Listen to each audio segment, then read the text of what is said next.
So we need to talk about meiosis.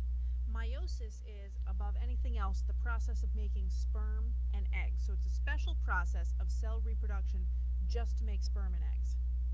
We're going to start, of course, with some basic vocabulary. You need to know these words in order to be able to discuss meiosis, and a lot of them are going to be familiar to you already. We have already studied mitosis. Sounds the same, but has some important differences. Mitosis is the process of cell reproduction. The important thing you need to know about mitosis is that it results in an exact copy of the original cell. Mitosis makes exact copies.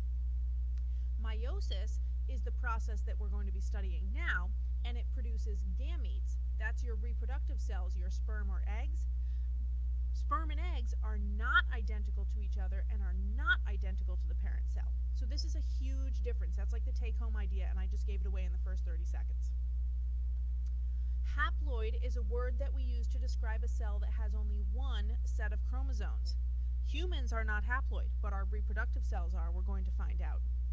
Humans are diploid. We have two sets of chromosomes in every cell. So you can legitimately go home to your parents and say, "You are so diploid," and they'll be like, "Excuse you?" And you can explain that they have two sets of chromosomes, and so do you, thanks to sperm and eggs. But try not to get in trouble doing that.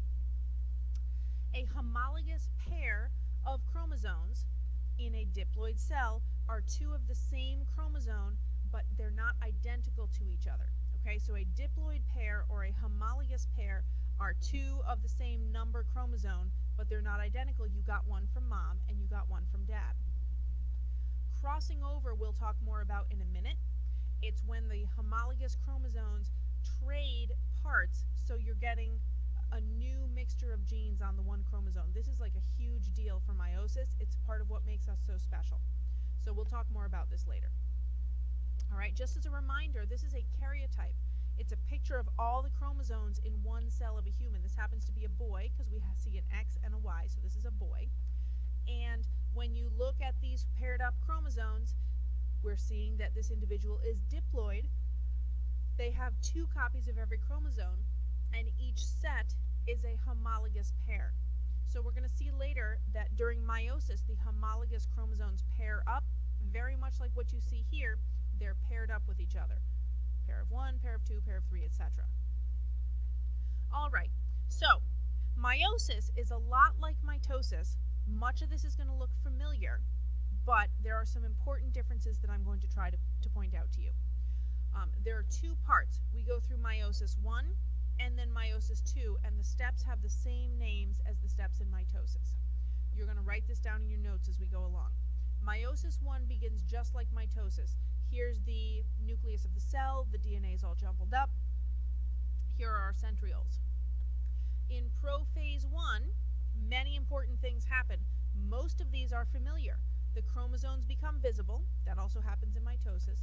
The centrioles, here are the centrioles moving to opposite sides of the cell. The nuclear envelope dissolves. So far, this is just like mitosis. This in bold, everything in bold is new and important. The homologous chromosomes pair up. So this cell only has two pairs of chromosomes. The tall ones together, the short ones together. Notice how they're kind of snoogling up to each other. That's very, very important. In metaphase 1, instead of the individual chromosomes lining up down the center like mitosis, in meiosis, the homologous pairs, snuggled together, line up down the center of the cell. Crossing over will occur, and I'm about to talk more about that.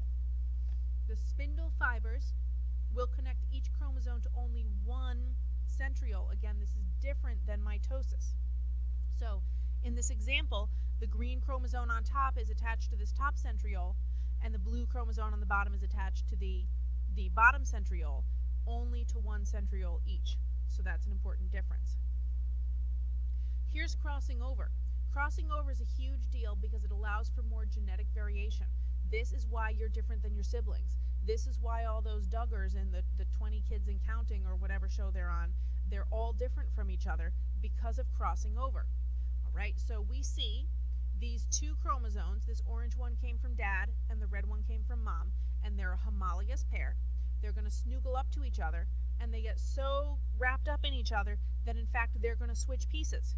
So now what we see is that here's dad's chromosome with some of mom's genes on it, and here's mom's chromosome with some of dad's genes on it. And this happens not on just one part, but all up and down it. So this would all be a mix of orange and red by the time crossing over is done, and it would make each side unique. This chromatid no longer is identical to this chromatid. So we've got 4 different combinations of genes between these 2 chromosomes with their 4 chromatids.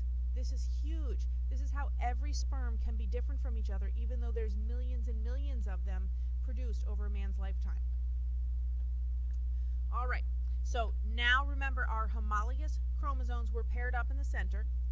The pairs will be separated from each other to opposite sides of the cell. Look, the big green one goes to the top, the big blue one goes to the bottom.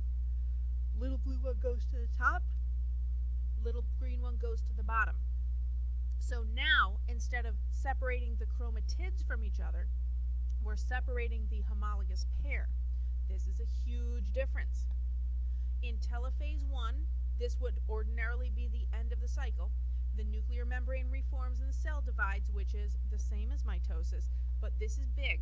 The chromatids are still paired, but now we only have 1 of each chromosome in each of our new cells. These cells are haploid. They're no longer identical to the starting cell, and they have only 1 set of chromosomes instead of 2.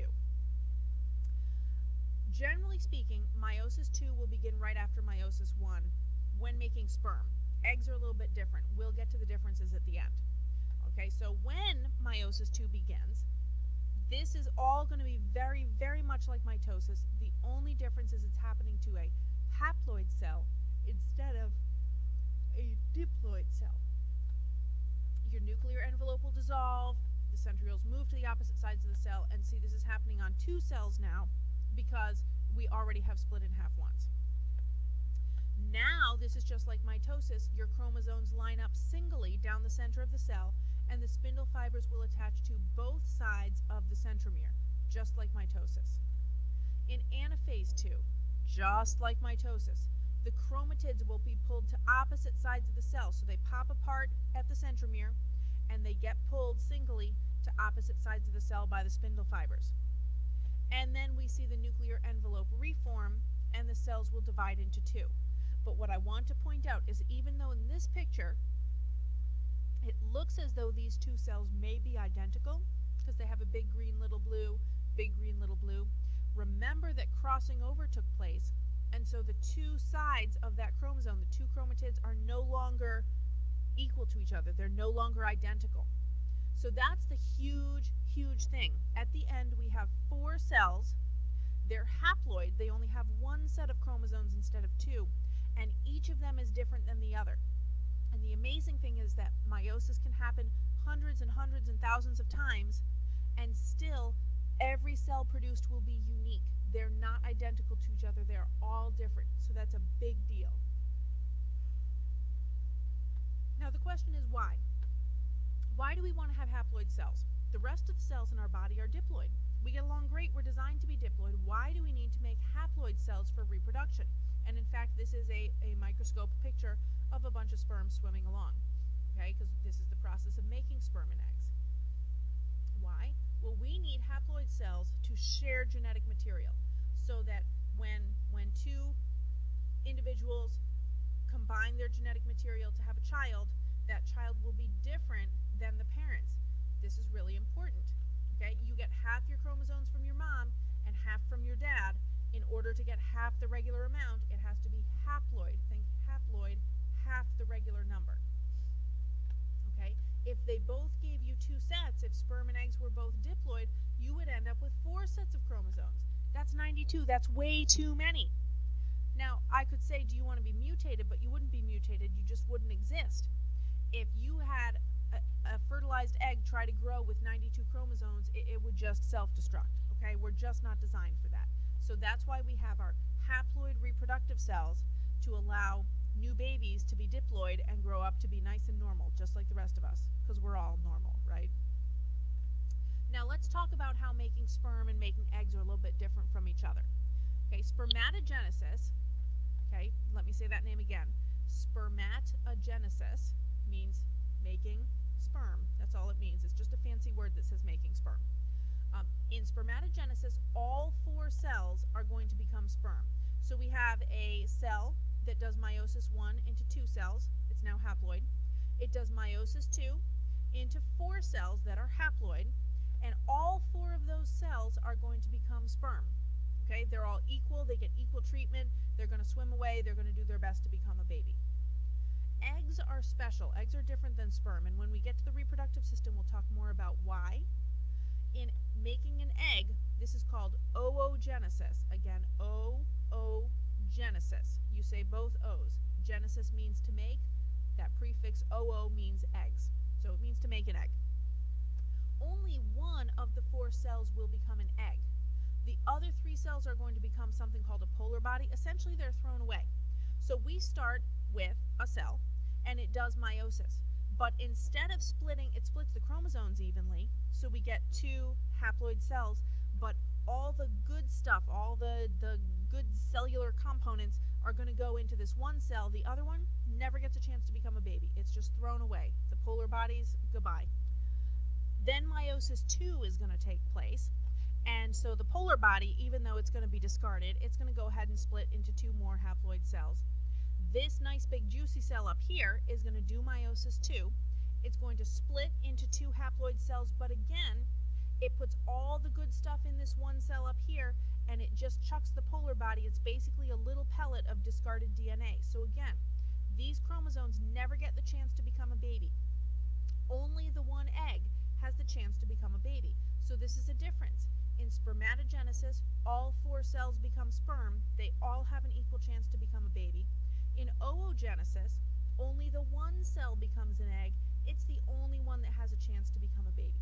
We will talk, when we get to the reproductive system, more about why we see this difference between the way men and women work.